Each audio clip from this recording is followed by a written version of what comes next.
Mais qu'est-ce qu'il se passe avec les Galaxy S26? Ça fait des mois qu'on entend tout et son contraire sur les futurs smartphones haut de gamme de Samsung et je trouve qu'on peut vite s'y perdre. C'est pourquoi je vous propose de faire un petit peu le point sur tout ce qu'on sait déjà sur ces Galaxy S26 et je rappelle qu'on les attend vers le début de l'année 2026. Première question qui en apparence est très simple, comment vont s'appeler ces Galaxy S26? Alors je vous vois venir et me dire bah t'es con Omar, la réponse elle est dans la question, les smartphones vont s'appeler Galaxy S26. Vous avez raison, mais je voulais juste en fait vous dire qu'il y avait quelques petites nuances qui ont leur importance. Parce qu'en fait pour cette génération 2026, pour ces Galaxy S26, au départ Samsung avait a priori envie de changer un petit peu ses habitudes. Et selon plusieurs rumeurs, normalement, à la base, on aurait dû avoir un Galaxy S26 Pro, un Galaxy S26 Edge et un Galaxy S26 Ultra. Donc on n'aurait pas eu de Galaxy S26 classique, ni de Galaxy S26 Plus. Il y aurait quand même eu du coup un chamboulement dans la gamme. Mais patatras, il y a encore eu un rebondissement. Samsung aurait fini par rétro-pédaler sur ces objectifs-là, sur cette stratégie, et finalement partirait sur du classique S26, S26 Plus et S26 Ultra. Donc exit un modèle S26 Pro et exit un modèle S26 Edge. Pourquoi il y a eu tous ces rebondissements? Eh bien en fait, vous l'avez sans doute vu, en 2025, Samsung a tenté un nouveau modèle, le Galaxy S25 Edge ultra fin. Et à la base, ce modèle devait être suivi d'autres modèles toujours ultra fins. Et c'est comme ça que la marque avait commencé à envisager un retravail sur cette série S26. Et ils voulaient donc remplacer le S26 Plus par un S26 Edge. Et tant qu'à faire aussi, redynamiser le S26 normal en l'appelant direct S26 Pro. Et on aurait gardé évidemment l'ultra haut de gamme avec le S26 Ultra. Mais ce plan serait tombé à l'eau pour une raison très simple. Le S25 Edge, du coup sorti en 2025, aurait été un flop commercial. Voilà, il se serait juste pas vendu, il n'aurait pas trouvé son public, alors que les S25, S25 Plus et S25 Ultra, eux, se vendent vraiment très bien. Donc Samsung, en voyant ça, ils se sont dit, en fait, pourquoi changer un truc qui marche bien?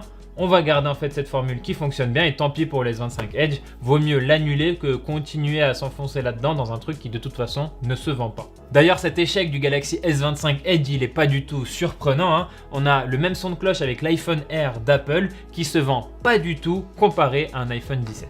Et pourquoi je vous parle autant de toute cette histoire autour des noms des Galaxy S26? Eh bien tout simplement parce qu'en fait, ce plan initial de Samsung, il était valable jusqu'à très tard et c'est apparemment tout récemment qu'ils ont changé de décision et ça va avoir un impact potentiel sur la date de sortie des smartphones. Je vous en parle un petit peu plus tard dans cette vidéo, mais retenez du coup que maintenant, pas de surprise a priori, on aurait donc le S26, le S26 Plus et le S26 Ultra. Maintenant, à quoi vont ressembler ces Galaxy S26? Eh bien, vous le voyez dans ces visuels déjà très crédibles et fiables, ils vont ressembler au Galaxy S25. Surprise. Mais par contre, si vous regardez de plus près, vous allez voir qu'au niveau du bloc photo, il y a une petite différence. Quand sur les S25, on avait 3 caméras bien distinctes qui semblaient sortir directement du dos du smartphone, là, sur les S26, on aurait les 3 caméras qui serait reliée par une sorte de base commune qui elle-même dépasserait en relief. Donc on aurait un petit truc qui dépasse en relief, c'est le module photo, le bloc photo. Et de ce bloc photo, on aurait encore 3 caméras qui en ressortent. Donc je sais pas si c'est le meilleur choix pour du premium. À voir aussi ce que ça donnera dans la vraie vie. Là, on se base sur des visuels, sur des rendus. Voilà, c'est un petit détail quand même qu'on peut observer. Et notez que même le Galaxy S26 Ultra serait a priori concerné par ce changement esthétique. Même s'il a plus de caméras, en fait les 3 caméras tout à gauche seraient reliées par ce même bloc photo. Donc voilà, toute la gamme serait concernée par ce changement esthétique. Maintenant, du reste, les Galaxy S26, ils auront un design très Samsung. Ils ont trouvé leur ADN maintenant il y a quelques années. Et c'est juste de petits ajustements ici et là. Mais voilà, on va pas être perdu, on va pas être là. Mais mon Dieu, qu'est-ce qui se passe? Non, un Galaxy S26 ressemblera beaucoup à un Galaxy S25.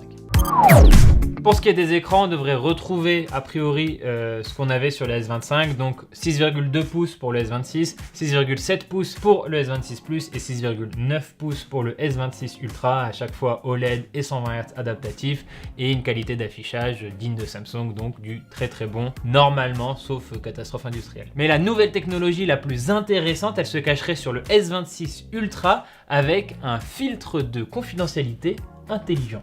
Mais qu'est-ce que ça veut dire? En fait, c'est pas un secret, Samsung a déjà montré qu'il travaillait sur une technologie qui s'appelle Flex Magic Pixel. Et en fait, cette technologie, elle permet de contrôler ce qu'on appelle les angles de vision d'un écran. Et cette technologie, en fait, elle est pilotée par une IA qui va venir ajuster les pixels pour faire en sorte que quelqu'un qui viendrait regarder votre écran depuis le côté comme ça ne pourra rien détecter, rien voir. Voilà, c'est pour ça qu'on parle d'un filtre de confidentialité. C'est vous pourrez voir ce qui se passe quand vous êtes face à votre téléphone, mais quelqu'un dans le métro par exemple qui essaye de regarder ce que vous faites, il verra rien. Et ce qu'il faut savoir aussi, c'est que en plus de cet outil Flex Magic Pixel, Samsung utiliserait aussi une autre technologie qui elle va venir jouer sur la luminosité et le rendu des couleurs pour faire en sorte que vous, quand vous utilisez votre Galaxy S Ultra, vous n'ayez aucun problème d'affichage qui aurait pu être provoqué par ce filtre de confidentialité. A priori, ce filtre de confidentialité, vous pourrez l'activer quand vous voulez ou le désactiver tout simplement, mais il y a des captures d'écran en fuite comme ça sur le web qui montrent qu'on pourrait a priori aussi avoir un mode un peu automatique et qui s'active automatiquement quand vous allez sur des applications un peu sensibles, typiquement l'application de votre banque. Mais ce filtre, il pourrait aussi s'activer automatiquement quand le téléphone détectera que vous êtes dans un lieu public et du coup avec beaucoup de monde autour de vous. Et c'est là où on a encore quelques petits doutes sur le fonctionnement concret. Alors déjà, on peut se dire que ça utilisera des données de géolocalisation et l'accéléromètre pour un peu détecter si vous êtes par exemple dans un bus, je sais pas. Mais on peut se demander si cette activation automatique, elle sera vraiment toujours pertinente, toujours précise,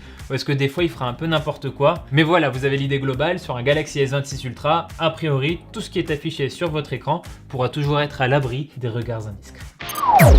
Il y a aussi une autre grande question qui se pose à chaque fois pour les Galaxy S de Samsung, c'est la puce. Soit Samsung utilise un Snapdragon dernier cri de Qualcomm et là tout le monde est content parce que c'est les meilleures performances possibles, soit ils utilisent une puce maison Exynos et les dernières fois qu'ils ont fait ça, c'est pas mauvais en soi en performance, mais c'est toujours derrière la puce de Qualcomm. Il y a toujours une frustration et donc ça a toujours été une grande question. Est-ce qu'ils utilisent un Snapdragon, est-ce qu'ils utilisent un Exynos? Et selon les générations, il n'y a pas toujours eu les mêmes choix qui ont été faits. Pour les S26, beaucoup d'informations nous disent qu'il n'y aurait pas de Snapdragon. On aurait un Exynos 2600 pour le S26, pour le S26 Plus et pour le S26 Ultra. Et là, forcément, il y en a plein qui vont se dire « Oh non, un Exynos, oh là là, on va pas avoir des performances aussi élevées que ce qu'on est en droit d'attendre sur un smartphone haut de gamme. » Et attention, j'ai envie de tempérer vos inquiétudes. Parce qu'a priori, Samsung aurait quand même bien compris que ces Exynos, c'était pas le top du top. Et ils auraient bien travaillé sur cet Exynos 2600 gravé en 2 nanomètres. Et il y a des premiers résultats qui ont commencé à fuiter un petit peu sur le web. Et c'est très prometteur sur le papier. Donc théoriquement, ce serait vraiment très puissant. Par exemple, on parlerait ici d'une puissance de calcul pour l'IA, pour l'intelligence artificielle, 6 fois supérieure à celle de la puce Apple A19 Pro. Et on aurait aussi des performances graphiques jusqu'à 29% supérieures à la dernière puce de Qualcomm, le Snapdragon 8 Elite Gen 5. Donc voilà, encore une fois, c'est de la théorie, c'est à vérifier concrètement dans un test quand les smartphones sortiront, évidemment. Mais si on a envie d'être un petit peu optimiste, ces chiffres peuvent un peu nous rassurer, nous faire dire que l'Exynos 2600, peut-être qu'enfin, il va envoyer du bois. En tout cas, on croise les doigts parce que tout porte vraiment à croire qu'on va avoir un Exynos 2600 sur tous les modèles. Et en plus de ça, et c'est potentiellement une bonne nouvelle, Samsung s'inspirerait d'Apple en faisant une puce maison qui s'appellerait l'Exynos S6568. Cette puce-là, en fait, elle serait dédiée à la connectivité Bluetooth et Wi-Fi. Et là où ça peut être vraiment chouette, c'est qu'on a bon espoir que ça améliore et la portée et surtout l'efficacité énergétique pour toutes ces tâches-là qui nécessitent Bluetooth et Wi-Fi. C'est exactement ce qu'on a chez Apple avec la puce N1 qu'on a sur les iPhone 17. Bref, en fait, en ayant encore plus de hardware maison dans ces smartphones, forcément, on peut imaginer que Samsung a un meilleur contrôle et donc c'est pour ça que je parle de meilleure efficacité énergétique, etc.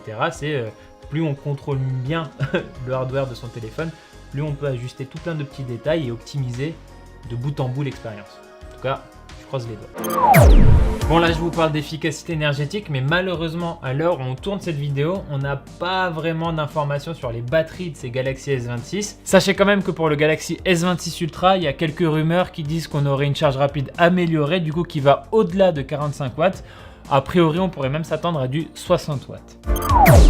Et d'ailleurs, sur un autre sujet, j'ai pas non plus beaucoup d'informations encore sur la partie photo, si ce n'est qu'un haut responsable de Samsung a fait une promesse un peu comme ça, très business, en parlant des plans de Samsung pour l'année 2026, en disant qu'il comptait révolutionner l'expérience utilisateur grâce à une IA de nouvelle génération centrée sur l'utilisateur, des performances accrues et notamment de nouveaux capteurs pour l'appareil photo. Bon, vous le voyez, hein, cette promesse, elle est encore très vague, elle est là surtout pour rassurer les investisseurs de Samsung, c'est important évidemment. Pour nous autres utilisateurs, il n'y a encore rien de très concret. Bon, il parle quand même d'une IA, entre guillemets, nouvelle génération, donc on peut imaginer que cette IA en question, elle va venir intervenir encore plus sur le rendu des images. Ça, ce sera intéressant à voir ou pas, s'il y a vraiment des changements d'une génération à l'autre. Côté hardware, je suis aussi curieux de savoir ce qu'il entend par des nouveaux capteurs photo. Par contre, il faut savoir que côté téléobjectif pour le S26 Ultra, on ne devrait pas avoir beaucoup de changements, hein, selon des récentes rumeurs. Donc attendez-vous toujours à un x3 optique et un x5 optique sur le S26 Ultra, ce qui est déjà très bien. Moi personnellement, les Ultra de Samsung, je les adore pour leur polyvalence photo. Après, je suis pas contre quelques petites nouveautés ici et là pour me faire plaisir. Jusqu'à présent, on avait une rumeur qui laissait entendre que les S26 sortiraient en mars, mais plus récemment, on a carrément une date plus précise. Du coup, a priori, Samsung donnerait rendez-vous le 25 février 2026 pour son Galaxy Unpacked. Bon, du coup, on a une estimation de la date de sortie des Galaxy S26, mais par contre, pour le prix, c'est encore le flou, hein. Je peux vous rappeler par contre le prix des Galaxy S25, donc juste avant. On avait 899 € en prix de départ pour le S25. On avait du 1169 € pour le S25 Plus et 1469 € pour le S25 Ultra. Ce sera sans doute dans ce même ordre de grandeur pour les S26. J'ose espérer qu'ils ne vont pas augmenter les prix, mais on n'est jamais à l'abri de ça. Alors attention, pendant qu'on montait cette vidéo, on a appris que le prix de chacun des Galaxy S26 pourrait augmenter de 50 à 100 $ aux États-Unis pour plusieurs raisons liées à l'industrie et au coût de fabrication. Donc ça reste évidemment encore assez flou, ça reste à confirmer, mais si ça se confirme, il faudra voir comment ça peut se répercuter en France. Je suis assez persuadé qu'on aura plein d'autres informations qui vont arriver dans les prochaines semaines ou les prochains mois sur ces futurs Galaxy S26. Là, cette vidéo, c'était déjà pour vous montrer ce qu'on sait maintenant, parce que quand même, il y avait déjà pas mal d'infos à vous distiller. Et évidemment, dès qu'on en sait plus sur les caractéristiques notamment ou sur le prix, on refera une vidéo, que ce soit avec moi ou quelqu'un d'autre. Mais ne vous inquiétez pas, les S26, on n'a pas fini d'en parler. Voilà, c'est tout pour cette vidéo. Merci de l'avoir regardé jusqu'au bout. N'hésitez pas à vous abonner à la chaîne YouTube de Frandroid et aussi à nous retrouver sur Twitch. On est en live quasiment tous les jours. Venez nombreux et retrouvez-nous aussi sur tous les réseaux sociaux. Quant à moi, je vous dis à très bientôt dans une prochaine vidéo sur Frandroid.